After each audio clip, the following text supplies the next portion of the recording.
Yes. Come on, let's go. Intercontinental Sport TV, Istv. Back again. Today's Friday. Thank God it's Friday. Talk to me, people. It is what it is. Oh my goodness. That being said, I'm welcoming everybody. Everybody, you're welcome to the show.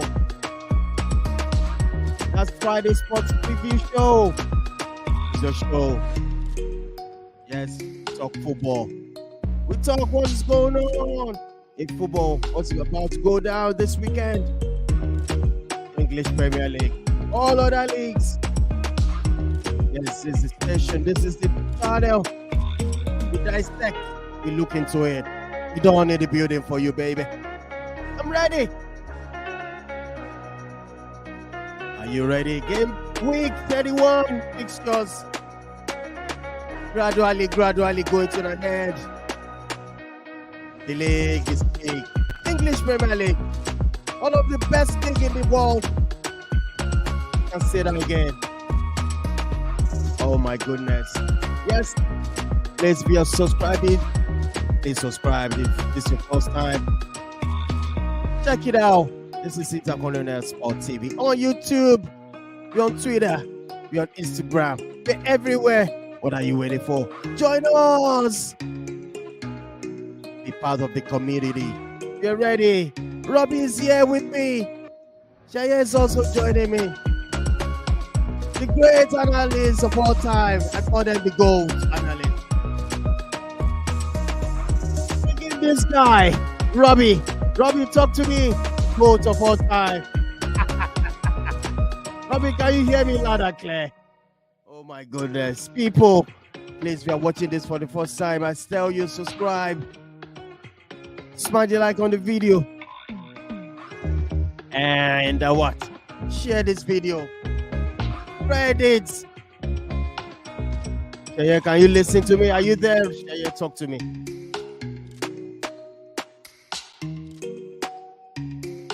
Yes, we are ready.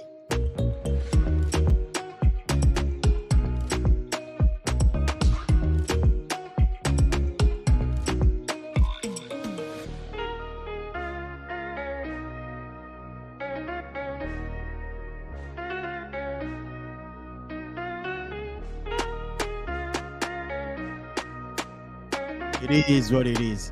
Shaya, can you hear me loud and clear?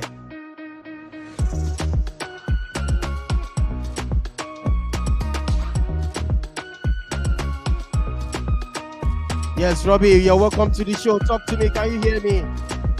Yes, I can hear you loud and clear, Didon. Good evening to you. Good evening to the guys in the studio. I don't know why Sheye is not responding. I think probably maybe it might be network from his end. But I think it's good to be on the show once again. Yesterday was more or less like a bumper event for United. United were 2 goals. Absolutely, bro. To see that the game ended 2-2, and it is a very disappointing one. And of course, looking at the amount of injuries that United have been able to rake in, especially during this week, I think it is for the team. Varane is injured. The other guy is injured as well. Alessandro Martinez is injured. Luke Shaw is injured. Rashford is injured as well. So these are very, very important players for United at this crucial time. Fourth spot is not guaranteed for United.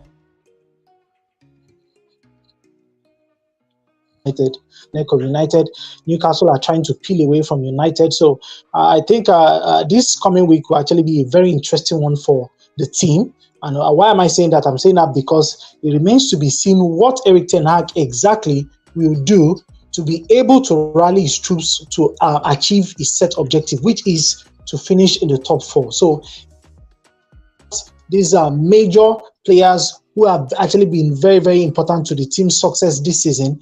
Then we have a coach on our hands. So on that note, I say good evening, and of course, let us get cracking. All right, bro. Shaya, can you hear me right now? Talk to me. Yes, Shaya. I can hear you, Didon. I right. didn't unmute my mic. I think we had a pretty amazing week of football in the Champions League and also yesterday in the Europa League. So I can't wait to review all the action and then look forward to this weekend in the Premier League. All right, that's I want to talk. Say that's how Chelsea people always do. They always they will not unmute their mic. All right, let's go. Let's do this quick one. There's debate going on right now. They said if Arsenal doesn't win the league this season, can we say they have bottled it? I'm going to start with you, Robbie. What do you think? Have they bottled it? What's the question? That's the question for the quick debate? Well, I think if Arsenal don't win the league this season, it's going to be disastrous. Why do you Because say so? yes, the reason why I said so is because so far so good. Sincerely, at the beginning of the season when Arsenal were actually impressing, I will tell you for a fact that I wasn't really happy. Not because not because I am not supporting the team, but just like, well, we've seen this of Arsenal for a very long time, and during the course of the season, maybe during the mid-season, that they will capitulate and more or less Manchester City will take over the race and everything. But I will tell you for a fact that Arsenal have actually played some very scintillating football this season.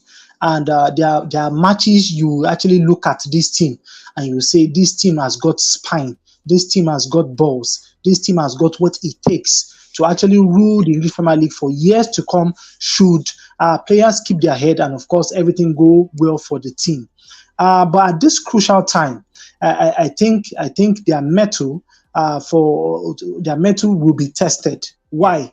I said this last week that they are going to play against four very, very big sides, and these sides will not do them any favors. And trust when we're talking about favors, one team that will not do us any favors is Manchester City, because they still have a game with Manchester City. They are going to play Chelsea. Yes, Chelsea might be down and out for now, but Chelsea will also play for pride. Let's not forget here that Chelsea, Arsenal, Tottenham, all of them are resident in London. So this is more or less a local derby, as we call it. Yeah. And despite the fact that, yes, Chelsea are not having the best of seasons, they will not roll over for Arsenal. They will not roll over for them at all. And you're looking at teams like Newcastle that are also vying for a Champions League spot. Those ones will not give Arsenal 3 points easily. They won't.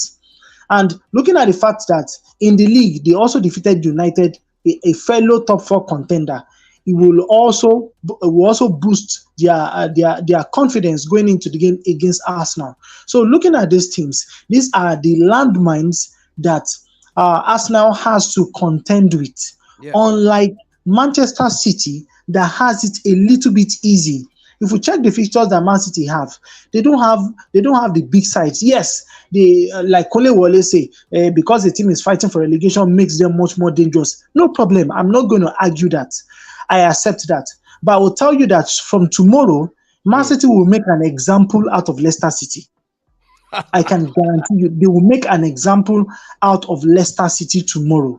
And I'll tell you, my prediction for that game is Man City will not beat Leicester City anything less than 3-0, if not 4, tomorrow. So it tells you the amount of work that Arsenal have got on their hands. Yeah. If Man City wins their outstanding game, it narrows that lead with Arsenal to 3 points. Absolutely. Now, the thing is, if City now beats Arsenal, let's not forget here that it actually equals the whole thing on the platform, which is both of them will be tied on the same point. They will now start looking at goal difference. And that is where a team like Man City will be very, very ruthless, because they will dispatch teams for 4-3, whatever it is, whatever numbers you're calling. So for Arsenal, if they bottle it this season, I think it's going to be disappointing. In my heart of hearts, I actually want Arsenal to win. They have done so much this season to win the English Premier League title. But unfortunately, the title is being wrestled from a team that does not stop chasing you, which is more or less a Man City. And I think there was this picture where there was a bulldog chasing more or less like a chihuahua. There's a picture like on troll football. So that is how big Man City is. But at the end of the day, like they will say, that may the best team win. So as it is, if Arsenal bottles this league, I think it's going to be difficult for them to win it next season, because most teams would have woken up and most teams would have been able to pad up their squad with much more talent to be able to challenge for the title. So Arsenal has everything to do, and of course, let us see how Man City will respond.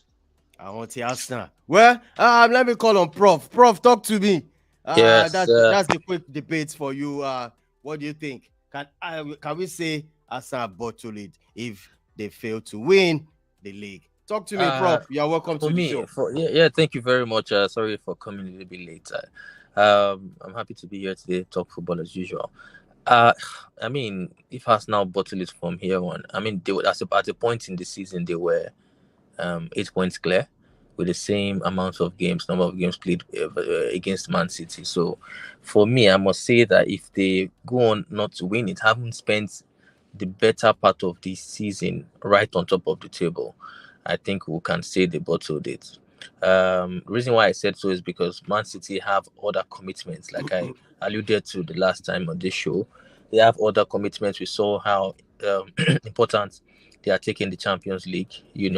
I think Pep made just one substitution against Bayern Munich, which was I think De Bruyne for Alvarez. So you can see that the core of their players of that team are playing all the games. Yes. They are playing all the games. So there's really little or no rest for these players.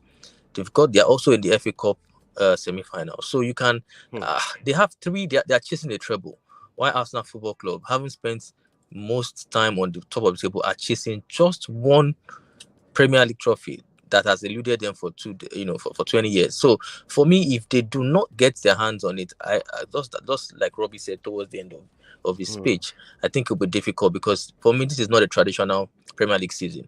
Manchester United are in transition. They just hired a new manager in Ten Hag who has done very well. Chelsea are all over the place. Liverpool are having a bad season. So we have likes of Brighton and Newcastle coming up. So it's not a traditional Premier League season.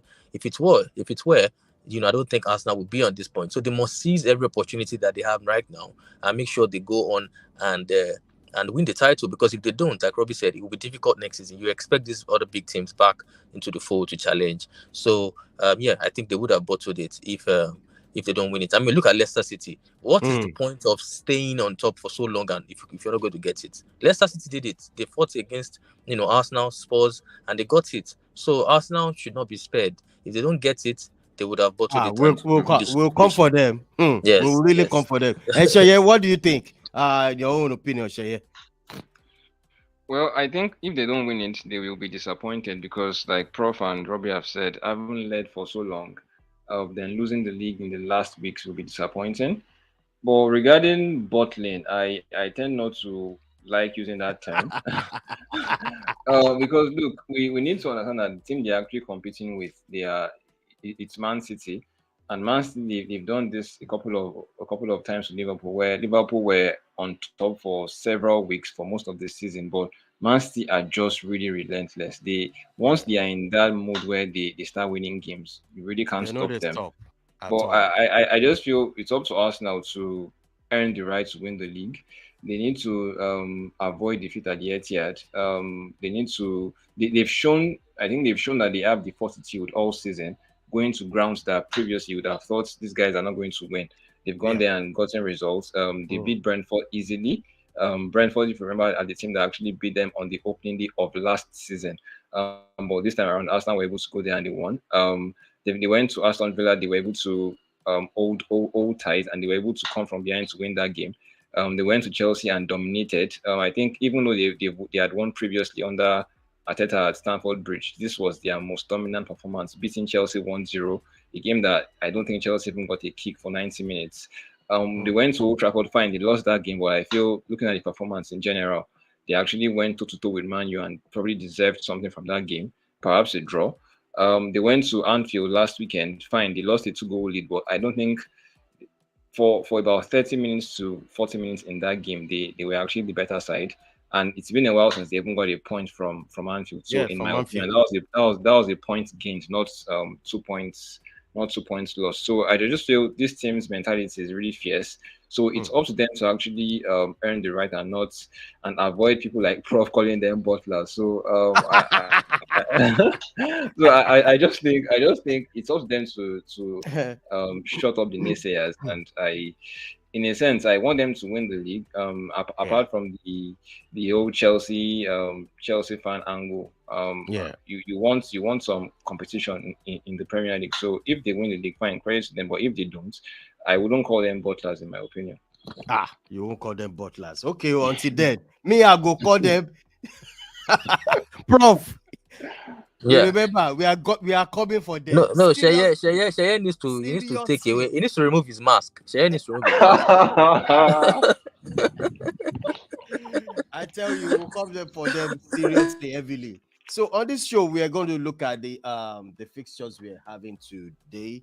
For this weekend, if you look at it, the first game is going to be Aston Villa versus Newcastle. That's another cracking game for me. And Brighton versus go to. That's a loss now. We all know. I don't know what to say. Chelsea versus Brighton, Everton versus Fulham, Southampton will be welcoming Crystal Palace. Likewise, Spurs, the same thing, will be welcoming Bournemouth. And also, Wolves will be welcoming Brentford, while Leicester City will be traveling all the way to Man City to receive their king. Very well. All right. Now let's talk about Aston Villa versus Newcastle. I'm going to start with you, Sheye, on this game. What's your thought about this game? Aston Villa versus Newcastle. Well, this is a game between two really informed sides. I think I saw his stats during the week that since Unai Emery took charge at Aston Villa, they've actually, I think, they've earned more points than every team apart from Arsenal and Man City in that period. So that just shows that they've really improved. Oli Watkins has been scoring goals left, right, and center, particularly away from where I think he has scored in his last 6 away games. Well, of course, this game is at home against Newcastle, who are also in very good form. Since they lost that game against Man U in the final of the League Cup, they've actually, I think, won 4 or 5 on the trot.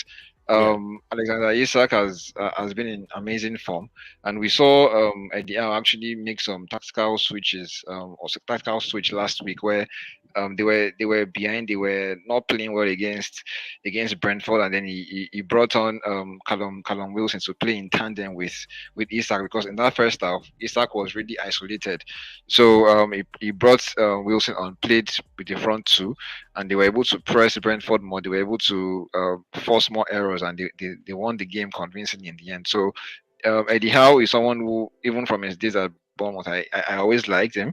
I felt he was really talented, and I'm pretty pleased that he's achieving something good at Newcastle. And when earlier this year, when they seem to have lost momentum, I mean Newcastle now, they seem to have lost momentum at the time.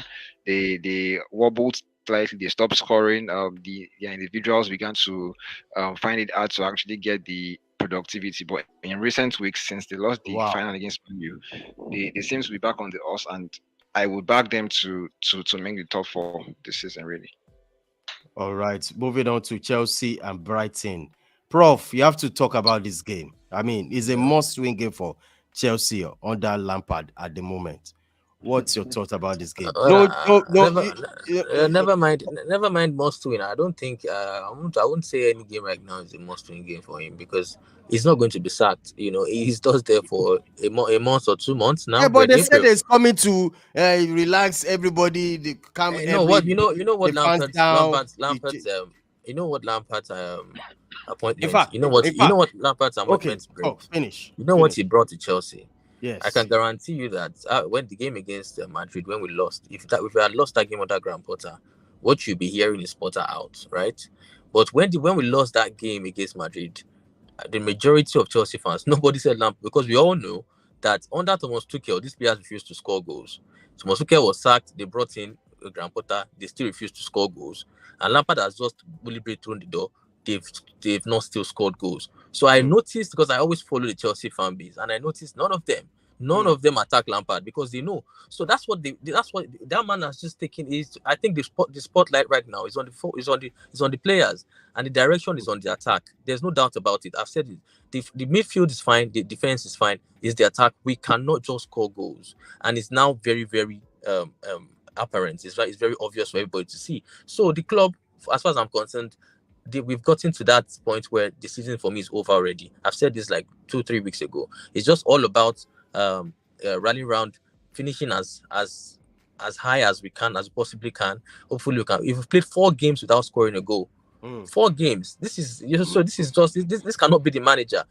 Thierry Henry was asked a question on BT Sports against during the Champions League game, that if he has been a manager and he has been a world-class striker, that what does if he was to be managing Chelsea, how is he going to galvanize this attack to score goals? Thierry said it's difficult. He said because when he was a player, when he worked under Pep told him that my job as a manager is to get you from defense to the midfield, from midfield to the attack. When you get to the attack, it's your job to score the goals because that's why you are paid the big bucks and that's why you're big players.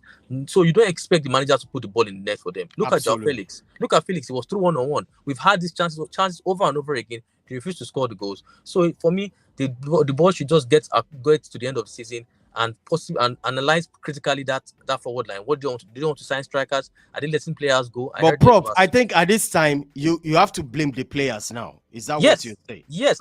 The whole forward line, they're rubbish. I'm saying it. I said they're rubbish. The likes of Joao Felix can't score goals. Havertz can't score. So Raheem Sterling is past his peak as far as I'm concerned. That was a very very wrong buy. I mean, apparently it was good in Man City, but suddenly he also cannot hold the ball. He cannot pass. He can't find the back of the net. So these front players are all rubbish at the moment. So we have to critically analyze them and see if and like I said on the group as well. You never know. A world-class striker in that team might allow other people to start scoring. You know, there's an effect. There's an effect he has. A firing Victor Osimhen in that Chelsea line, you'll be surprised. You won't be surprised if his impact. You can start seeing his impact on other attacking players. Other players start chipping in goals. I said it. Napoli, as they've lost Osimhen for a couple of games and they've not been performing well as well. Look at the game against Milan. They had lots of shots. They couldn't score goals. Kvaratskhelia, the second most informed player, cannot find the net without Osimhen. So these things have ripple effect sometimes. I just feel like they need to critically analyze what they want to go, direction they want to go next season. Go for the right, make sure they make the right signings to fit into this puzzle. Because look, I mean, I see very wonderful players there. You know, the back in the midfield. Look at Kante, Enzo Fernandez, Kovacic. These are world class midfielders. So it's not like the players are bad. I just feel like that attack is the problem. There's no cohesion. So again, the game against Brighton. Look, what can you say? Roberto De Zerbi has done a fantastic job. That Brighton team they are wonderful to watch. For me, Absolutely. at this moment in time, I love watching them than any other team in the Premier League. The way they play, the way they attack with so many bodies in the box, intricate passing among themselves. I think they score a lot of goals as well. I think Roberto De Zerbi has taken that team, further than what Potter did there. He has taken it a notch further than what Potter did there. So he deserves all the credits. It's going to be a very difficult game for Chelsea, who, like I said, cannot score goals. You expect Brighton to score. It's very, very much possible that we might lose that game at Stamford Bridge again, because if you cannot score the goals, the opponent will score you. Absolutely. Well, going into this game, that game is going to be massive, and it's tomorrow, the second game of the day, and also moving on to Everton, Fulham, and Southampton, Crystal Palace. Sheye, uh, those two games. I'm talking about Everton and Fulham and Southampton, Crystal Palace. What's your thoughts on those two games, Sheye? Can Sheye hear me? Yes, I can hear you, Don. Well, for Everton, I saw them against Man U last weekend, and I was really disappointed. I felt you all make them beat me.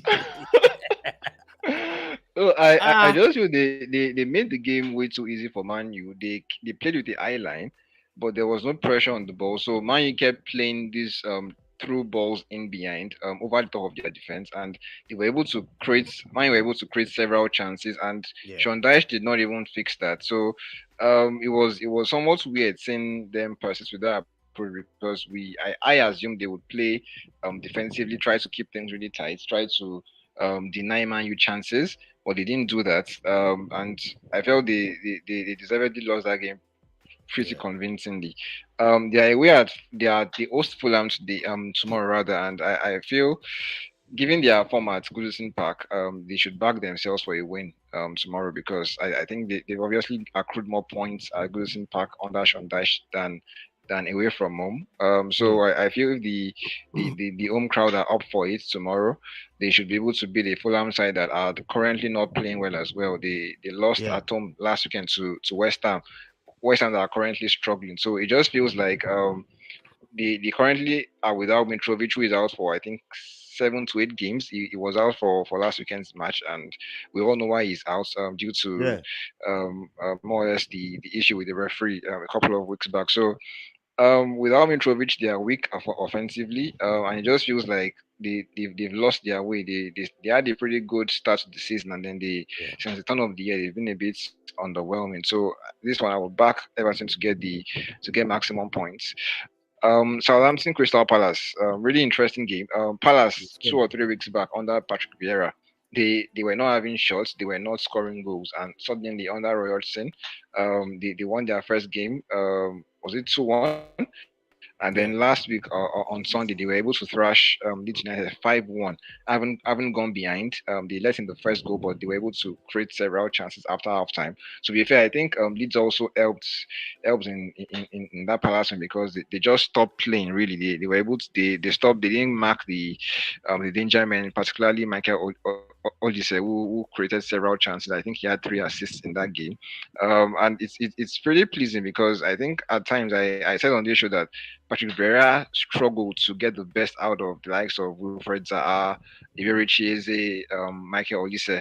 He couldn't find the balance, and I know Zaha is currently injured, but I feel at least on based on the evidence of the first 2 games under Roy Hodgson, he seems to have found a way to utilize the attacking talent that he has that he has at Palace. So this Yeah. one against Southampton, obviously, I think they are favourites because they are currently scoring loads of goals. So you have to back them for the victory tomorrow. Yes. Moving on to Spurs versus Bournemouth. Don't Shaya, don't go yet. You're still going to talk about Spurs, Bournemouth, then Wolves, Brentford. Those 2 games. Wolves versus Bournemouth, Wolves versus Brentford. Sports Bournemouth. This one I feel should be fairly comfortable for Spurs. Although we saw how Brighton were able to give them so many issues last weekend. But I don't think Bournemouth have the same capability going forward. Although they have Stephen Billing, or Phil Billing rather, who I think most of his goals have been away from home this season. We saw him get the goal at was it Leicester last weekend where he latched onto James Madison's poor back pass and he was able to score.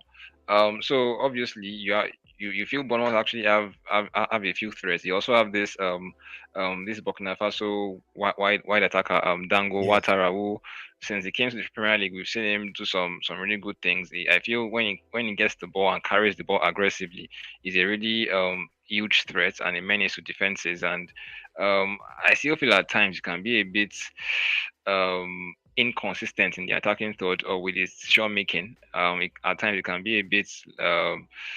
He makes the wrong decisions. He makes the wrong choices, and sometimes when he even executes a pass or a shot, it can be a bit erratic. So, but still, he can be a bit raw. But still, I feel Bournemouth have the tools to threaten Spurs. But seeing how Spurs are more or less able to eke out results, they're able to grind out wins. I feel this might be a pretty slender victory for Spurs tomorrow. All right. What about Wolves versus Brentford? Well, Brentford they seem to have lost their ways in a sense. I saw them Yeah, go maybe. go ahead um against Brighton a couple of weeks back. They went ahead 3 times, but they kept conceding the equalizing goal. And then Yeah. last weekend we saw them go in front against Newcastle, but still they were not able to hold on to that advantage, and then they lost 3-1. So in that sense, you might say, look, maybe they are also getting tired after a really long season. But they are away at Wolves tomorrow. A Wolves side that we all know they beat Chelsea last weekend. I don't think Wolves are that good. Of course, I need to credit what Lopetegui has done since he replaced Bruno Lage there. But I just feel going forward, they still don't have enough attacking threats to bother teams. So I feel for this one, Wolves are this might be a low scoring game really, but I just feel seeing how Brentford have been a bit hurt recently, they might want to respond. But Wolves also they know they need to move away from the bottom from the relegation scrap. So in that sense, this might just be a draw really if I were to predict. All right. Robbie, can you talk about Man City, Leicester City? Well, for Man City, Leicester City, Yeah. while I was making my introduction, Yes. I think for me, what I'm looking at it, I think it's going to be a straightforward game.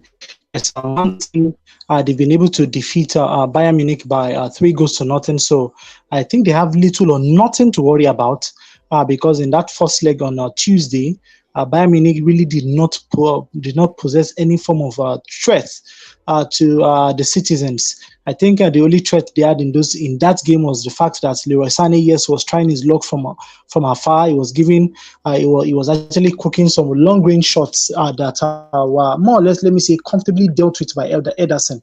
So I think they can now focus on the game tomorrow, which is against a lesser opponent. In the past games between these two teams, yes, we know that City have dominated. I think a couple of times Leicester City have been able to stun them and defeat them. I think one of those wins was a 4-2 win that Leicester defeated Man City, I think, at the Etihad Stadium. So it tells you that, yes, on a good day, Leicester City can bite. But the truth is, for the past weeks, Leicester City has actually been in tatters, if you allow me to use that word right now. Last week they lost to more or less a relegation threatened team as well. So number 19. Against Man City, against Man City, I think for me, I believe strongly that 3 points will not be in doubt for Man City tomorrow. Let's not forget the fact that they are playing at home in front of their fans, and it is more or less their own little way of mounting the pressure on Arsenal, who will be playing later on. So tomorrow, I believe that yes, Pep Guardiola will actually bring out the big guns. More or less, he has his eye on the second leg against Bayern Munich, that is in Germany. So what he's going to do is probably or possibly somebody like Haaland might not finish the game. Haaland, yes, will play the whole first half, probably play maybe like 15, 20, 30 minutes of the second half, and he will yank him off. And trust that by the time he's pulling that man out, City are actually leading comfortably. So, and of course, we did not get to see this man. We did not get to see Mahrez over the course of the week. So I think Mahrez also might be out for a running tomorrow. And of course, we at least let us see what they can do. But for tomorrow, I tell you the truth, Man City will definitely get all 3 points against Leicester City, and it's going to be a dominant. It's going to be a dominant performance for them, so that once they can get that match done and dusted in the first half, they can concentrate on Bayern Munich next week. Yes, you're still going to talk about West Ham Arsenal. It's going to be an away game for Arsenal. The way I'm looking at it, I think Arsenal might drop some point. I don't know. I'm just having that kind of feelings. Well, I am not having that feeling. Stop having the feeling. I am not having that feeling because I believe that Arsenal would definitely defeat West Ham. Yes, West Ham are more or less a tough nut to crack. I saw their game yesterday. That was in the Europa League, where they drew 1-1. In the first half, it was very impressive. They scored in the first half, but unfortunately for them, in the second half, they considered a goal, and that game ended in a draw. For tomorrow against Arsenal, yes, the truth is Arsenal will actually go at them because Arsenal knows what is at stake. So for West Ham, if they're going to play direct football against Arsenal, I will tell you they will not win. Probably, if they're going to defeat Arsenal tomorrow, I will tell you that it probably will be down to a freakish luck for West Ham to defeat Arsenal tomorrow.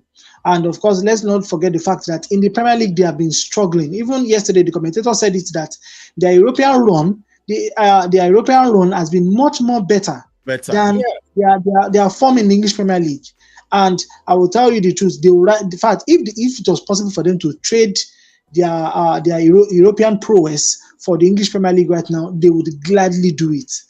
And coming up against an informed team, a team that is playing with so much belief and purpose right now in the form of Arsenal, that is a different kettle of fish to deal with for that is for West Ham. So tomorrow, I predict that Arsenal will actually win that game. It might not be an easy win, or it might not be a straightforward win, but I believe Arsenal possibly will win that game 2-0 tomorrow. I don't believe that. I mean, Arsenal will drop points. Just watch. Okay. All right. Still talking about. You have to talk about Manchester United. Going into Sunday's game, a lot of injury. You have to talk about the injury. Robbie, Lisandro Martinez is out. I think he's out of the season. Wow. A lot. Is out. Bad luck. it's no, talk to me before we go into, Uh, because uh, we're I still going to I talk think about it. I think the game against Sevilla yesterday was an unfortunate one. It is one of those freakish moments you see in football. One of those very freakish moments you see in football. Who would have thought that Sevilla were actually going to find their way back into that game, courtesy of two own Two goals own by goals. the host?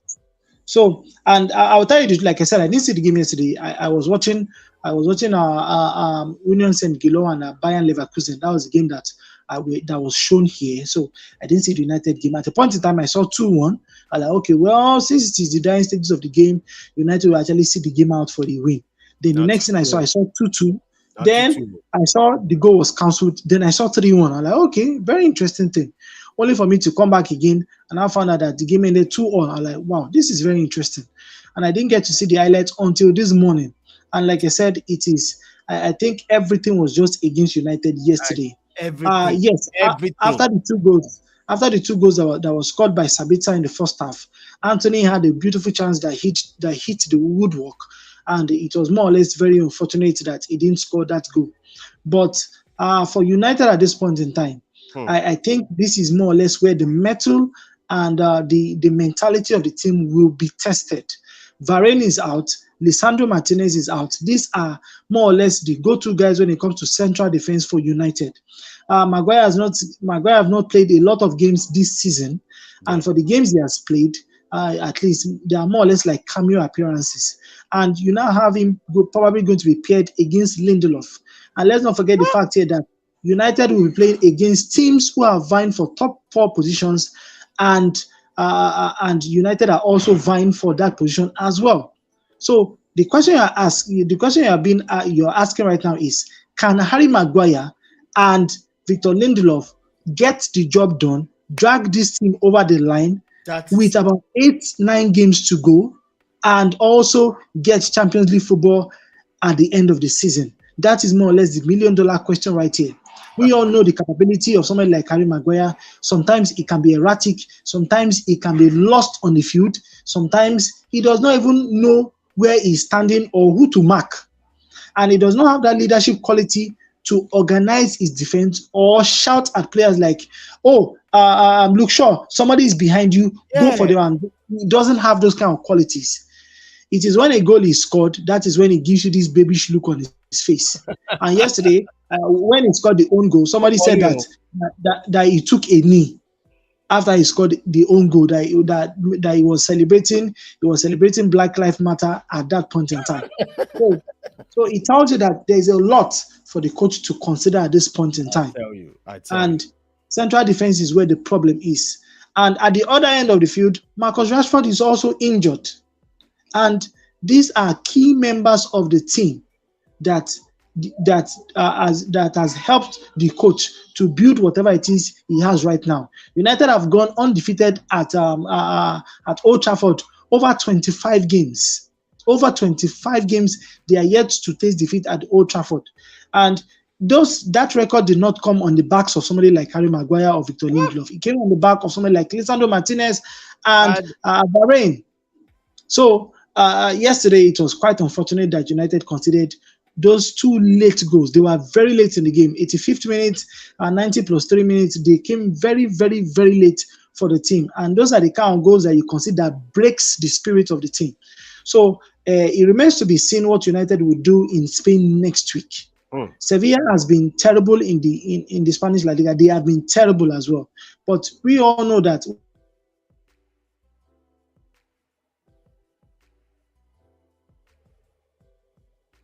I think I lost. When quality to it, and of course, yesterday we saw what brings to the table. So next week, all eyes will actually be United. Can United go to Spain to kill that game and win that game?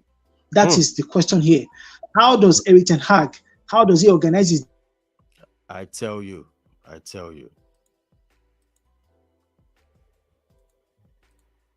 Defense, European football as well as football.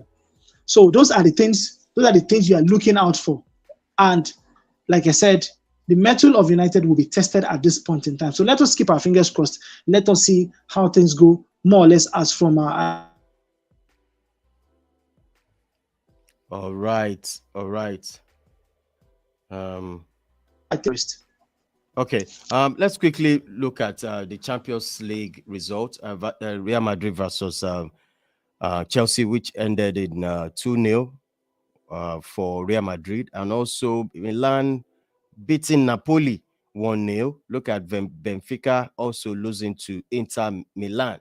So, and also Man City, 3-0 to Bayern. On this one, I'm going to ask Sheye, with this game, you watched it? I am sure you watched the game. Yes, Or I saw all the games during the week. so, what do you think is going to come out in the second half? Is going to win, going straight into the semi-final? Which of the team are you picking from this? Um, Real Madrid, obviously. Napoli, I feel like going to. Real Madrid, obviously. No. Really? Robbie Babike. Are you expecting Chelsea to overturn the result?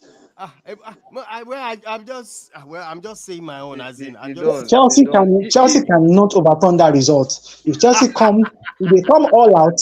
In fact, you know what? If they come all out next week against Real Madrid, they will get some very serious beating.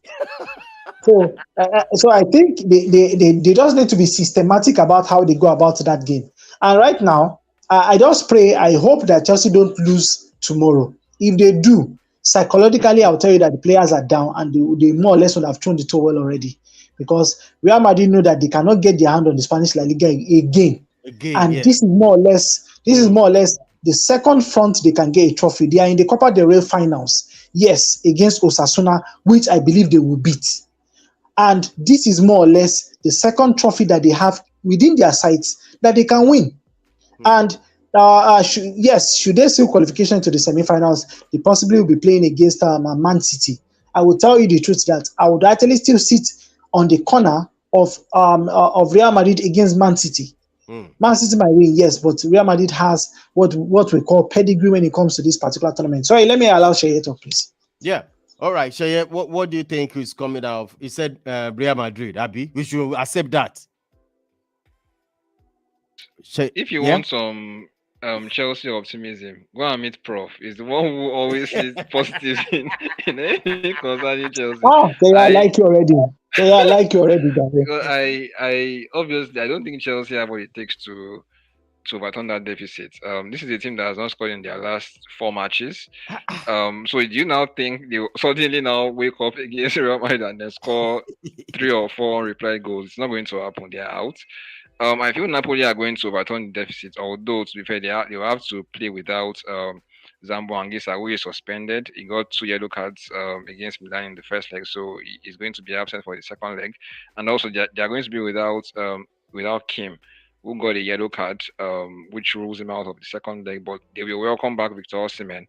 But I hope he's going to be. I don't know how fit he is. I know he's likely to play in this weekend's fixture against Hellas Verona. So if he can get a run out there, maybe get 60 minutes under his belt, and perhaps even if he scores, I think that puts him in a good place before Milan visit. So with Kvaratskhelia and Victor Osimhen playing in tandem up top, I feel Napoli have a chance to overcome deficit. They are actually my pick to win the Champions League. So obviously they will need to go through against Milan to do that.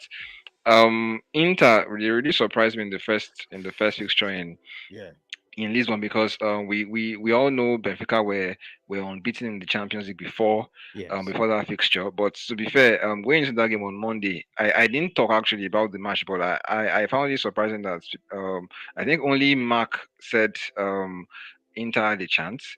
Because I also thought the same thing as well, because Benfica were actually without Otamendi, who was suspended, also without Alexander Bad, their starting right back, who got injured against Porto last weekend. So and they also had the other centre back, Otamendi's partner, also out. So without not having 3 of their starting 4 defenders, meant they needed to rejig their defense line, and obviously they had issues. But Inter still had to earned the right to get that result.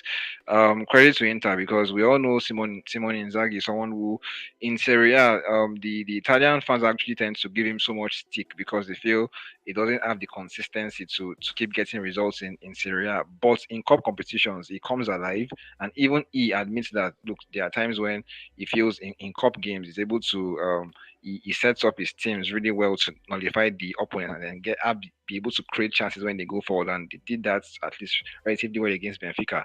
And also we have to give credit to Andre Onana, who made a huge save at the death to deny Benfica half in the deficit from, I think, Gonzalo Ramos. He had that chance at the last minute, but Onana was able to stop him. So I think for this one, it will take Benfica to really show something different to be able to nullify Inter on the counter attack and then score their own chances to go through at San Siro. So I would back Inter to go through to semi-finals. And then the last one, I feel this one is done and dusted as well, because me too. Man City were able to get Man City, they were able to get that a 3-0 win.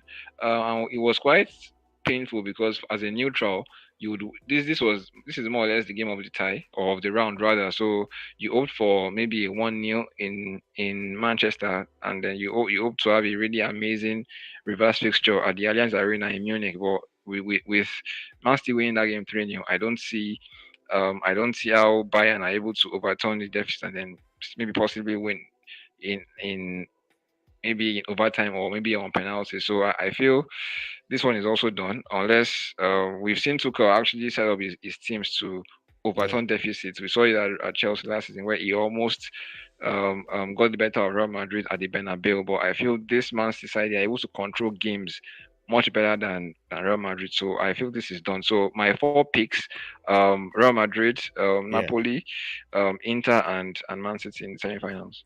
I don't copy your clip. I don't clip you now. So, all right, let's move on to the Europa. Which, Robbie, you have to say something about this Europa. So, which team do you think is gonna scale through into the next round? Well, I think the Europa League is actually a little bit tricky. Yeah. Because of some of the results we saw yesterday. But I think one team right now that possibly has, I won't say both feet in the semi-final is Fiorentina. They won yesterday by 4-1, and that was more or less like a very, very dominant performance for them. Juventus against Sporting Lisbon.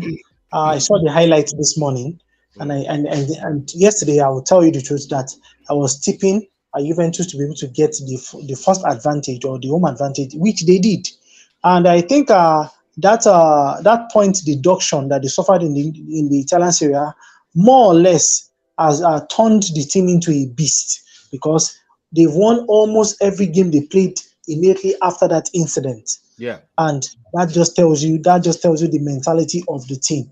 So Juventus against Sporting, yes, Juventus they took a lone goal victory yesterday, and I think they can go all the way. That is in Portugal to get something from that particular encounter. United Sevilla, like I said earlier on. Yes, we want to hear that one. We want to hear it. It was an unfortunate event for United last night. Very unfortunate. And I'll tell you that all these years that I have watched United play, I really don't think United have been that lucky before. I have never.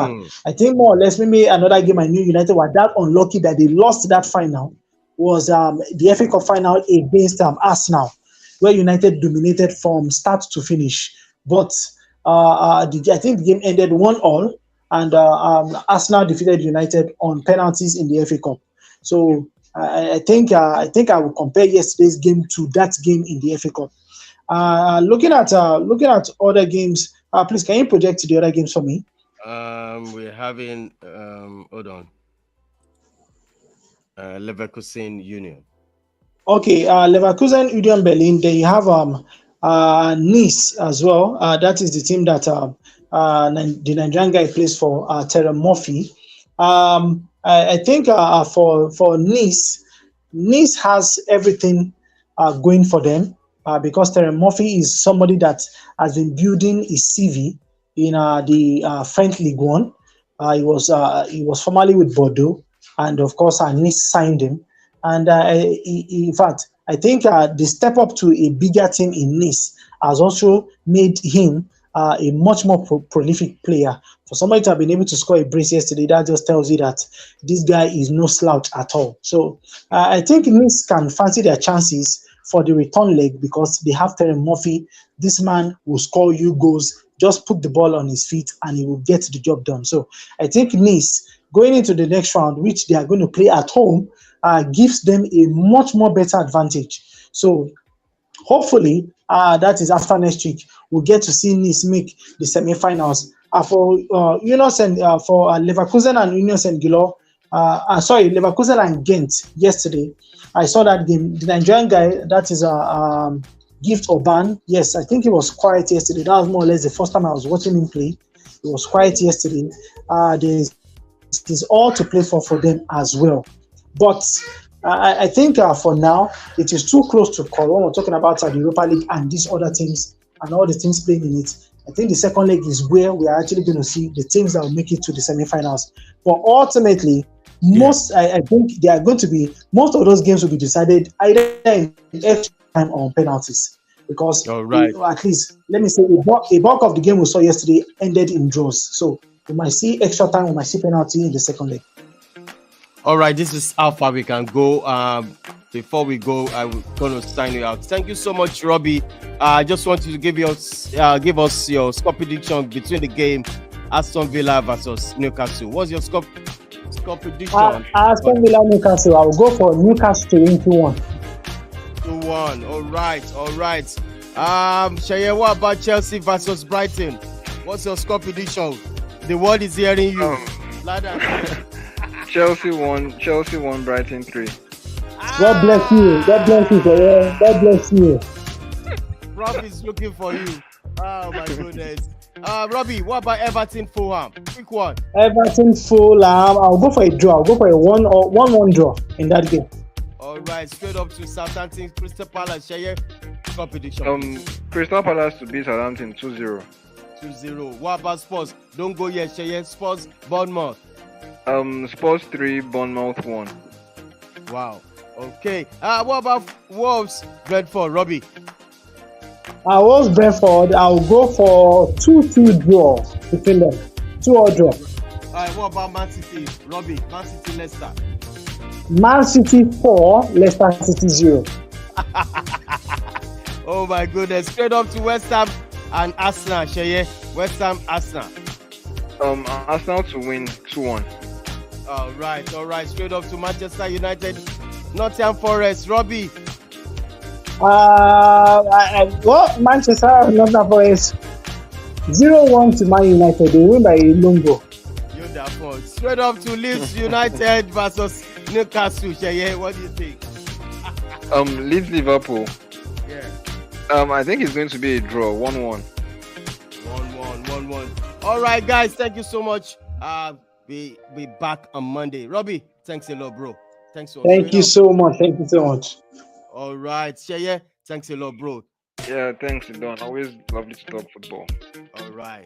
All right, guys. This is how far we can go. Please smash a like on the video, subscribe to the channel, share this video. That's another way to help the community. What are you waiting for, guys? We're done signing out. I hope you all guys enjoy your weekend. Bye for now.